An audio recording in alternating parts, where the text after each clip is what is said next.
主要有就是看到那种竹签呐，就竹签如果说鱼吃到啊，那一定是会死掉的。啊，或者是塑胶袋，那塑胶袋的话也没办法消化，这个就对环境会糟。还有保利龙，对，这一些比较常见的。我目前海洋废弃物最大宗的就是大概就是蚵棚了那蚵棚它就是一个竹材竹子去加工的再来就是它的浮具浮具的量也不少，主要也是保利龙。再来就是我们的渔网。那另外就是说，我们这个蚵棚的一个管理机制我们目前有一些措施了像总量管制，就每一位蚵农他养的数量其实我们在几年前就核定了那这个总量管制它就不能超过我们核定它的数量那再来就是说它要申报这个申报制度就是它每一年都要向渔会来做一个申报，它养殖的一个棚数那就要做申报。那申报以后，我们后续就会做一个管控。等它养殖完成，它回收的棚数要一样。如果它有少，那一棚就要花3000块。目前大概就是有做再利用的部分有做我们有机肥燃料或者是一些一般的一些肥料。那这个部分呢，我们目前都做了非常的都很健全那另外我们在这2、3年也跟龙崎这个农会，因为龙崎农会它本身就是我们黑竹炭的一个特产的一个农会所以由他们原有的设备它的窑去做我们这些我们所谓的海竹炭。就是利用废弃科架，那我们就是研发出了一些海竹炭的系列商品。那其中可以看到我们的海竹炭的竹醋液，那它这个利用在我们的吸附异味像是我们的厕所，或是说是我们有人在抽烟的话，它都可以有除臭的功能。那另外还有我们的海竹炭的除臭包，我们可以放在衣柜鞋柜它是一个环保，然后可以重复利用，拿去晒太阳都可以重复的使用。掌握施政3分钟，台南进步向前冲。对于海洋垃圾其实坦白讲，各国也都非常的在意，尤其对了让我们这个地球的环境更好。我们台南市从2021年9月开始追踪我们台南市的海废的一个清理，当年度到去年2022年已经清理了将近3000吨，3000多吨，到今年已经清理了将近5000吨那所以说我们一步一步的在做，也希望说让我们的环境更好。那我也希望说这种东西最好是大家不要丢垃圾嘛，就不要丢海洋，不要把垃圾随便丢弃在海洋中这是最好的，免得可能你丢1公斤垃圾，可能你要花很多时间才能清理掉。所以呢，因此希望大家最好还是把垃圾带回家丢到正常的地方，不要再丢到海洋里，不要污染我们的海洋。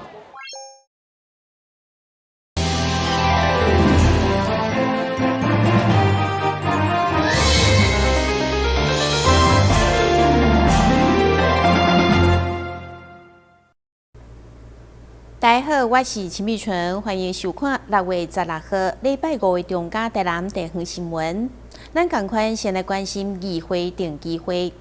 议员郭宏仪伫总质询表示，永康中华路等人行道的障碍一直有民怨，希望市府借着摆脱行人地角的时机，同时配合捷运南线2026年动工，来规划周边完善的人行道。要求市长黄伟哲伫年内一定要做好规划。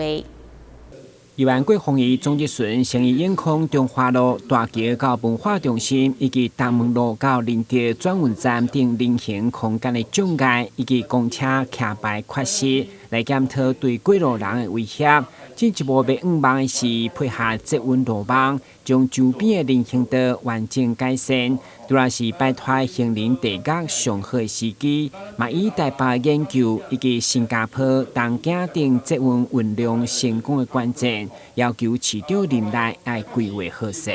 咱的捷运跟人行道两者之间的相关性其实是很重要的。有一些研究报告里面的发现，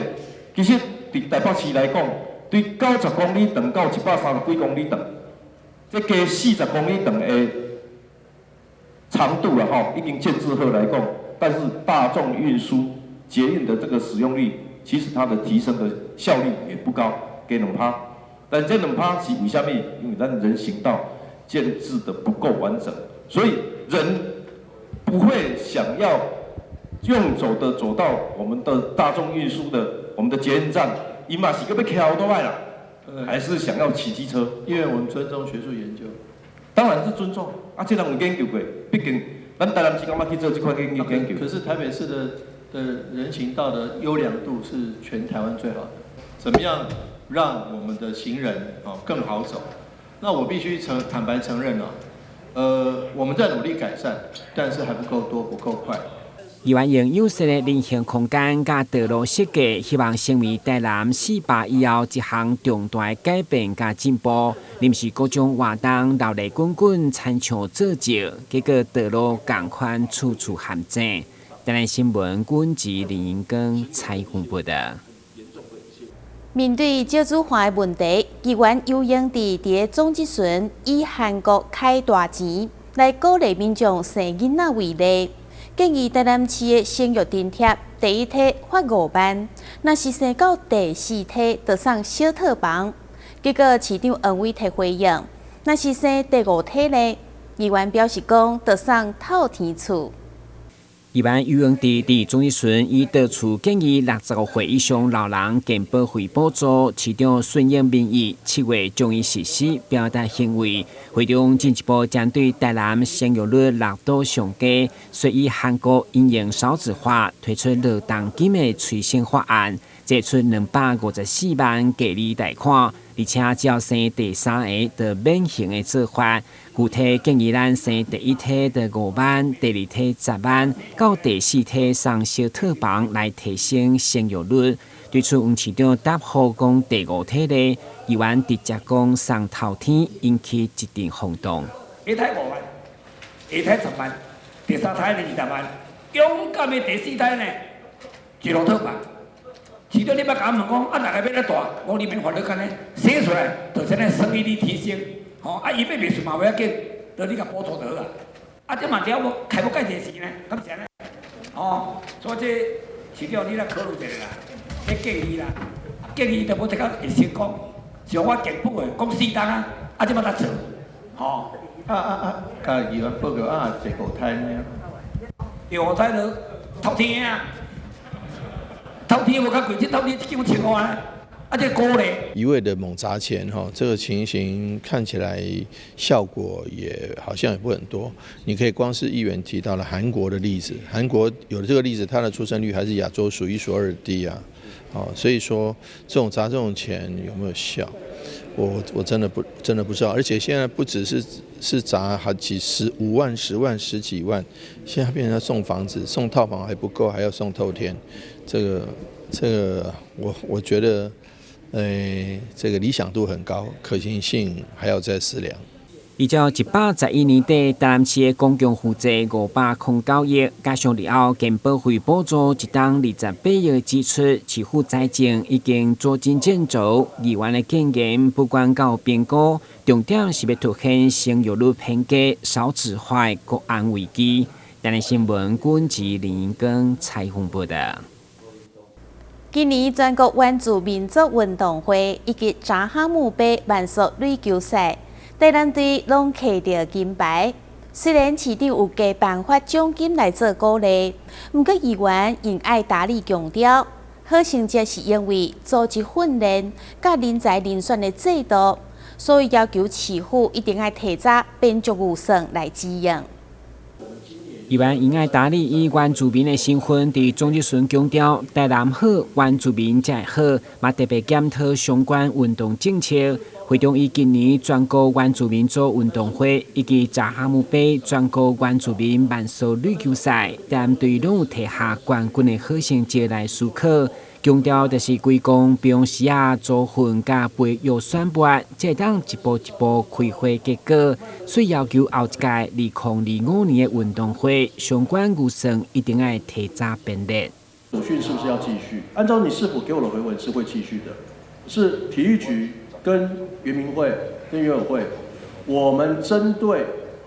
2025年的这个全运的选手，我们是不是明年的预算，也就是今年下半期我们要审预算的时候，是不是也能够把它编上去？原民会，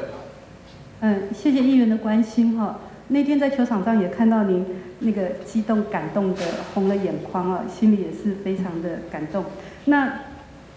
您刚刚说的对哈，我们就是因为提早有主训，所以我们才会有好成绩。那今年呢，我们会编在明年的预算，在主训方面我们会编因为我们今年整体111跟112的训练费有185万，那我们期待接下来我们可以编到230万。明年呢，我们是选训的部分由体育局来做，那组团的部分还是要由原民会。经费呢？经费我们会编。我们要两边都讲说会，结果到最后两边都看不到。我想在下半会期我们在审查预算的时候就会严格来看。是。会中议员嘛进一步针对原住民组较专长，或是一般传统的项目来分类，透过专业的裁判来选出原住民的优势，真正竞得代表队人才，加上持续培训，将法度伫运动舞台发光发热。台南新闻军籍林英庚采访报道。台南市一向被认为是国民党的困难选区。国民党伫个14号正式征召议员王嘉珍参选2024年台南市第5选区的立委。上大对手就是民进党总统参选人赖清德的人马，现任的立委林俊宪。王嘉珍16号召开记者会，以《孤勇者》这首歌来说明伊参选的理念。王嘉珍到赛，王嘉珍到赛。甲国民党主席朱立伦手牵手高华当选，台南市议员王嘉珍要来参选台南市第5选区的立委。今仔日伫市议会召开记者会，依然拢是孤勇者为口号，说明伊的参选理念。勇敢接受挑战，我没有去争取这样子的一个荣耀，但是呢，有这么一个机缘，让嘉珍可以接受挑战，让嘉珍可以掌握一次很难得的因缘具足的人生际遇。这个理由，我想给了我这样子的一个这么多年在地方服务的民意代表很大的一个鼓舞。王嘉珍担任过7届台南市议员，问政经验丰富。伊讲已经放下参选立委的念头，也毋过日之前伊反复思考，决定接下一个使命，也探出机会看看民进党执政30党的台南市到底变甲安怎，也甲炮火对准总统参选人赖清德。民进党目前的总统候选人掌握大权，进入了第3任的总统府，带着他的爱将，新潮流系的爱将，如同过去台南市6席全拿的全垒打，我们到底还剩下什么样子的民主？嘉珍基于小我的理由以及大我的理由，我们盼望能够竭尽全力奔赴战场，争取我们台南乡亲给予支持。参选记者会结束了后，党内议员蔡耀辉、蔡淑慧、蔡宗和甲李宗成也来到现场，替王嘉珍来加油打气，互伫各行各业打拼的每一个孤勇者携手并进，用选票行竞选一个岁月安好。台南新闻杨秀怀采访报道。议员蔡淑慧结合公家甲民间团体举办“珍爱咱书”公益活动，为咱书全岛总共293位儿童，募集将近100万的物资，予爱心跨越县市，送爱到咱书。美丽大海风景以及达悟部落，造就咱书的风土甲人文。6当前因为这支纪录片，予议员卓淑慧伫心中立下为咱事学童送 AI 的心愿。如今发起珍爱咱事的公益活动，这项善举得到一个爱心团体甲人士的共同加入。谢谢大家帮我们完成了这样的一个愿望。看到这个影片，我觉得那个小孩子他3年级寄去的那个他的脚掌，到他爸爸买回来的时候，那个鞋子已经不能穿了，可见他爸爸已经试过很多天、很多年，他才把鞋子带回去兰屿。可是他常要穿着他的新鞋去上学，就发觉鞋子已经不适穿了。所以这个点让我有一点感动吼。日前，伊家己为293位学童亲自挑战 AI， 连试水都会当指定。除了 AI， 议长屈丽丽也关注到功能好买包，另外还有各方关键的量表、帽仔、食物等等。短短2个月的时间，会当得到各方的赞助，实在是无简单。市长王伟摕甲议员王家珍知影这件代志了后，也学了卓淑慧的爱心。特别的感谢。所谓议员还有所有的各位好朋友一起来跨过这个县市的疆界能够把爱心关怀到兰屿。我要特别谢谢淑慧议员这么多年在台南市议会，我们一直是好姐妹，选区不同，但是呢，我们都有一个同样的信仰、同样的价值。怎么样多行善？怎么样拿出正能量，让我们的社会有爱，让我们的社会有关怀。除了物资，也陆续募到各方的捐款。议员卓淑慧将对咱事公所75岁以上，总计136位长辈，每人只捐1000块的敬老金。村内就捐予这的学童作为救助学金。18号，因将前往咱市，将这的款项甲物资送到因的手头。台南新闻杨顺怀采访报道。为了让学生认识各行各业的辛苦甲趣味，台南市理校发展协会特别举办参访活动，带协会囡仔到台南制香工坊参观。除了听出香铺头家讲解做香的过程，嘛让学生亲手动手体验安怎做香。伊的产品分2大类，第一就成香类。第二就是盘香类，佮过来就是迄个较其他的中药类安尼，佮像讲红块啊、萧楠。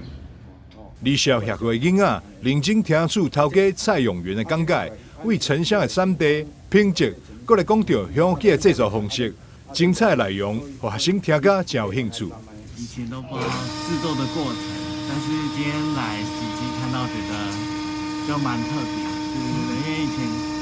只看到只有看到成品这样子，然后不知道它的过程是这么复杂。理校协会透过举办这个参访活动，就是希望会当鼓励青少年，会当为多面向的探索当中，找到家己的兴趣，开创未来的发展。今天带他们参观那个我们制香，也要知道它的过程，是因为我们要让孩子多学一些不一样的技能。所以我们除了让他去烘焙，还有学习一些其他的像汽车修复之外，我们还会让他们来看一些就是快失传的一些那个制香，怎么样的过程才会变成一支香，让我们可以去做拜拜。那还有一些像陶艺，我们也都今年也有采取这样子的课程，做一些不同的一些体验，让孩子可以说哦，原来技能还是有很多。这些青少年他们很喜欢庙宇文化，跟香有很密切的关系，所以说今天带他们来看香是怎么制作的，就好像人成长过程当中都会经历不同的阶段，那如何从香魂，如何从一条木枝到一个香，让我们去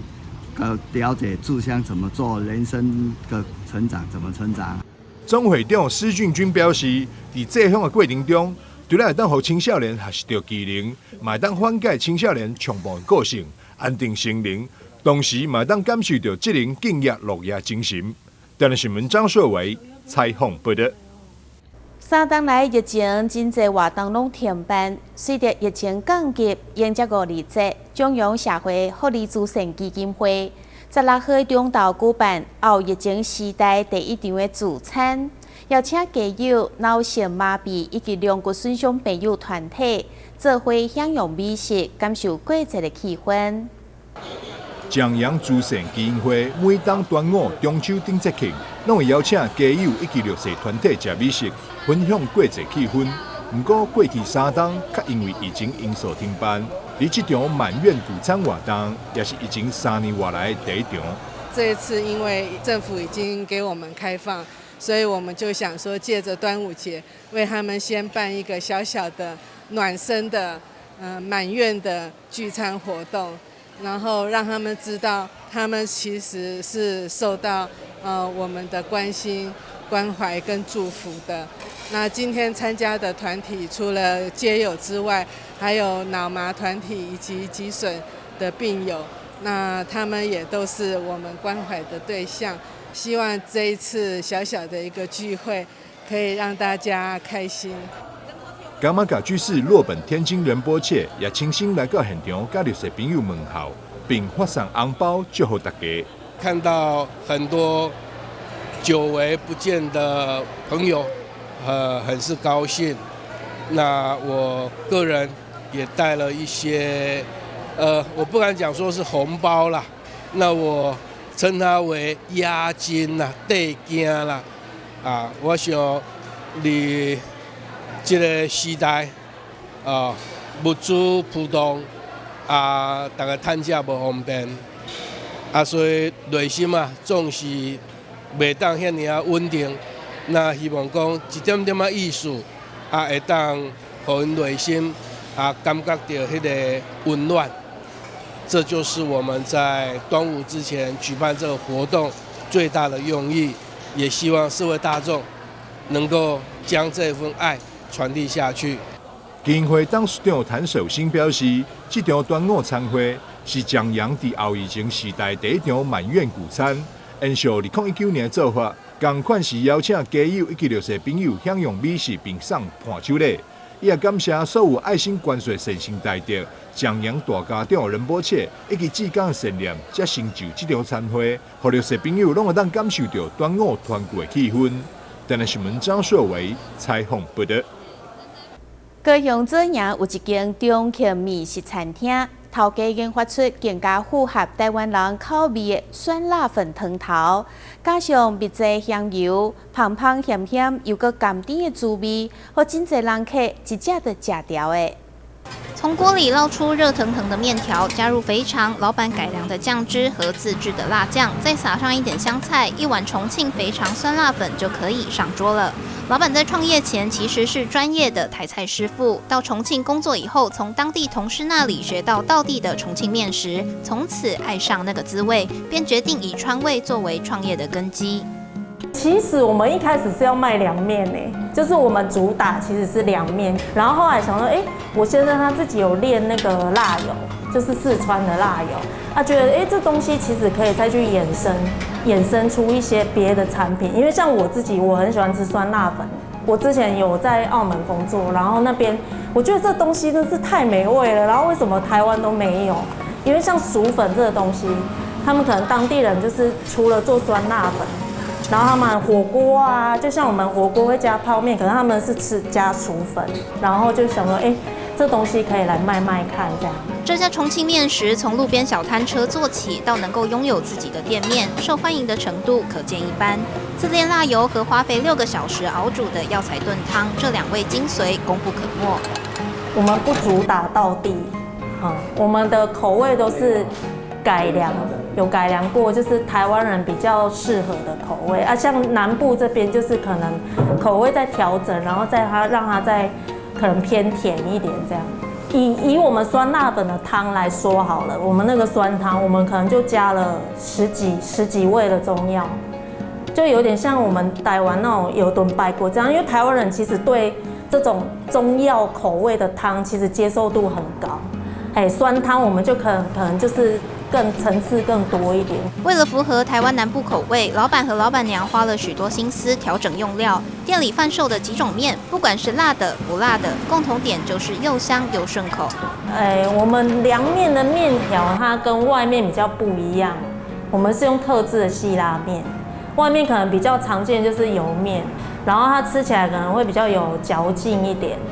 啊，酱汁的部分我们有加一点点麻酱去调味，它辣中会带一点甜。最特别的是我们皮蛋是有煮过的，可能有些人会稍微怕那种皮蛋的那种味道。然后煮过，它的味道就是比较淡，然后吃起来的口感比较像是水煮蛋这样。重庆小面就是一般你在四川，他们可能早餐就会吃这个东西了。然后小面它很多种，它上面的配料统称为臊子。我们店的臊子是炒辣的肉燥，这样就是也是用花椒还有3种的辣椒去炒，然后你看它就是好像很平淡，吃起来就是你拌开它其实是很香的，那个味道就是会冲上来。酸辣粉其实我们当初在做的时候，就是我们有试过台湾做的红薯粉，可是真的都很容易断，品质不稳定，所以我们最后还是进口四川的。除了我们的肥肠，然后瘦肉片啊、蔬菜这些比较特别，就是我们有加一个我们自己炸过的黄豆，它嚼下去就是香味会冲出来。几碗面看似简单，但里头的每一种食材都是精心挑选，并花费大量时间才呈现出的精致台式川味，让许多客人一试成主顾。记者邵逸轩、李凡飞高雄采访报道。感谢你收看6月16号的中嘉台南地方新闻，我是陈美纯，咱再会。